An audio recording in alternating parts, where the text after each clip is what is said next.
Hindi ako magsasawang sumugal sa pag-ibig.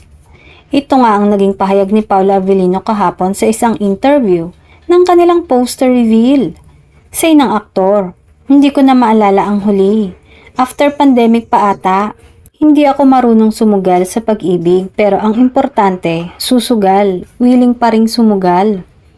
Kinilig naman lalo ang mga fans ng Kim Pao dahil sa mga naging pahayag ng aktor na tiyak umano na para ito kay Kim Chiu.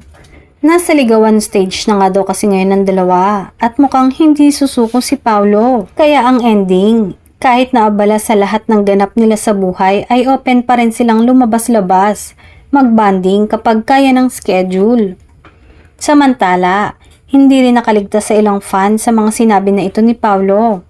Parang nilinaw na din kasi nito live nationwide na walang namagitan sa kanila ng kapamilya actress na si Janine gaya ng mga nababalita online.